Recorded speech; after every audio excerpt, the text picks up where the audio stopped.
Hello' guys, নতুন এটা ভিডিঅ'লৈ মই জীৱন বৰাই আপোনালোকক স্বাগতম জনাইছোঁ। আজি মই এটা বস্তু আপোনালোকক দেখাবলৈ লৈছোঁ। আমাৰ মানে হালপতীয়ে মেচিন এটা আনিছে দেই, তেল পেৰা মেচিন, ধুনীয়া মেচিন। মানে আপোনালোকক দেখুৱাম, মানে আমাৰ হালপতীয়ে ক'ব আপোনালোকক দেই। এই মেচিন এটা আনিলোঁ, তাকে কি হয় চাওঁ বুলি। হয়, আপোনাৰ আনিলোঁ সৰিয়হ পিচিম বুলি। এইটো ঘণ্টাত কিমান? 25 কেজি পিচিব পাৰোঁ। ঘণ্টাত 25 কেজি পিছে। তাৰপিছত আকৌ তেলটো মানে কেজিত কেনেকৈ, 1 কেজিত কিমান ওলায় তেল? 1 লিটাৰ তেলত 3 কেজি সৰিয়হ লাগে ভালকৈ। 3 কেজি লাগে। ভাল সৰিয়হ হ'লে, সৰিয়হটো শুকান হ'লে মানে একেবাৰে হয়। যদি আৰু কেঁচা হয় মানে দুবাৰ দিব লাগে। এতিয়া শুকান হ'লে এবাৰতে হৈ যায়। কিন্তু তেলটো দেখুৱাই দিয়ক। তেলটো এইটো ফিল্টাৰ এইফালে, ইয়াত আপোনাৰ ফিল্টাৰ টানি আনিব এইফালৰ পৰা, পাইপে টানি আনি ফিল্টাৰ কৰি থাকিব। এইটো ডাঠ, বহুত তেলটো ডাঠ হয়। তেলটো বহুত ডাঠ, কিন্তু এইটো তেল খালে মানে মানুহৰ কোনো ভেজাল নাই। এই তেলটোত কোনো ভেজাল নাই। মানে সৰিয়হ কিনি আনি সৰিয়হ এতিয়া মুখৰ আগতে ইয়াত পিচি আছে, আপোনালোকক দেখুৱাইছোঁ। এয়া সৰিয়হ, তেলটো ইয়াত ষ্টক হৈছে, গৈ বাল্টিঙত ষ্টক। ইয়াত তেলটো পৰি আছে, এইটো তেল পৰি আছে বাল্টিঙত ষ্টক কৰি গৈছোঁ। বাল্টিঙত ইয়াত ষ্টক কৰিছোঁ। বাল্টিঙত ষ্টক কৰি গৈছে। এইটো ফিল্টাৰ কৰিব লাগিব, ফিল্টাৰ কৰিব। আচ্ছা, আপুনি মানে এইটো দাম কেনেকৈ লগাইছে? এইটো তেলটো যেনিবা আপুনি ঘৰুৱা তেল, ঘৰতে আপুনি বনাই পিনি ঘৰতে পেৰি পিনি দামটো কেনেকৈ বিকিম বুলি ভাবিছে? দামটো এতিয়া মানে ক'বলৈ গ'লে বেছি নহয়। এতিয়া ইঞ্জিন তেলৰ ধৰক 230 টকা চলি আছে। হয়, মই 250 টকা লৈছোঁ। আপোনাৰ 60 টকাকৈ সৰিয়হ কিনিছোঁ। আকৌ কাৰেণ্টৰ বিল, ৰ'দত দিয়াইছোঁ, খৰচা মোৰ মানে 1 লিটাৰ বিকিলে 10 টকামান টকাটো টানেই হৈছেগৈ। বটল কিনিছোঁ, ঢাকনা কিনিছোঁ।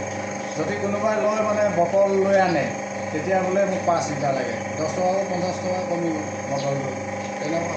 হয়, কিন্তু স্থানীয় এজন যুৱকে আপোনালোকক এইটো মেচিনটো আনি ব্যৱসায় এটা কৰিছে, আপোনালোকে যোগদান কৰিব। আৰু সৰিয়হ পিচিবলৈ আনিলে সৰিয়হটোৰ দাম কেনেকৈ লয়? পিচিও দিয়ে নি বেলেগে আহিলে মানে? পিচি দিওঁ। আপোনালোকে সৰিয়হ ভালকৈ শুকুৱাই ৰ'দত দি ধুনীয়াকৈ চাফা কৰি আনিব, একেবাৰে হৈ যাব। মই 1 কেজি মাত্ৰ 10 টকা লওঁ। হয়, 1 কেজি সৰিয়হত 10 টকা লওঁ। পটাপট আপুনি 30-40 কেজি লৈ আনিব, পটাপট শেষ হৈ যাব। তেনেকুৱা বেছি পইচা নালাগে, মানে ৰাইজৰো হওক মোৰো হওক।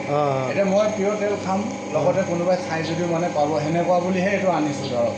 যে একেবাৰে বিজনেছ কৰি ইয়াৰ পৰা লাভ হ'ব মোৰ, সেইবুলি নহয়। মানে ঘৰতো খোৱা হ'ব, লগতে কাৰোবাক দিয়াও হ'ব। তেখেতে কৈছে ঘৰুৱা তেলত ঘৰুৱা মানে বস্তু। তেখেতে কৈছে যে এইটো তেল খালে কোনো মানে প্ৰব্লেম নাই আৰু বহুত ভাল। কিন্তু আজিকালি জানে বজাৰ মাৰ্কেটত যিটো তেল বিকি আছে, আপোনাৰ আৰু এটা কথা চাওক, বেলেগ তেলটো পিচিব গ'লে, সৰিয়হ পিচিব গ'লে আপোনালোকে পানী ঢালে, জানে। পানী এতিয়া 20 কেজি সৰিয়হত 3-4 লিটাৰ পানী ঢালি দিব, 5 লিটাৰ পানী ঢালি দিব। সেই সৰিয়হটো পিচি আনি তেলটো থৈ দিলে গোন্ধাব। এতিয়া আপোনাৰ ইয়াত পানী দিলে নহ'ব, ইয়াত শুকান যি ওলাব মানে সৰিয়হৰ পৰাই ওলাব। পানী উনি একো ইয়াত মিক্স নহয়, একদম শুকান। ইয়াত তেল অকণ কম ওলাব পাৰে, পানী চানী ইয়াত মিক্স নাই, পিয়'ৰ একদম পিয়'ৰ।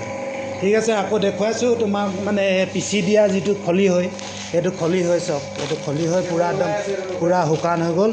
তাৰপৰা এইফালে খলি হৈ ওলাই আছে, এইটো ধুনীয়াকৈ ওলাই আছে। এইটো চাওক, পিয়'ৰ। ঠিক আছে, ভিডিঅ'টো যিমান পাৰে সিমান শ্বেয়াৰ কৰি দিব, লাইক কমেণ্টত জনাব যে ভিডিঅ'টো কেনেকুৱা লাগিল। আজিলৈ ইমানতে, বাই বাই। তেল 1 লিটাৰ লৈ যাম বুলি ভাবিছোঁ, তাকে এয়া ভৰাই আছে হালপতীয়ে।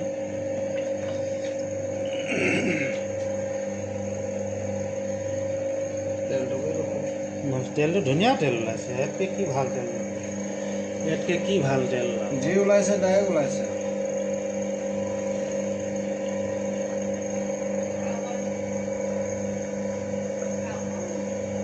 ওকে।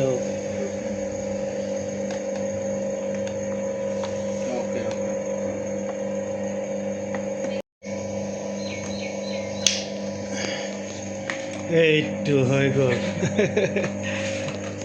1 লিটাৰ মই খাবৰ কাৰণে লৈছোঁ আজি।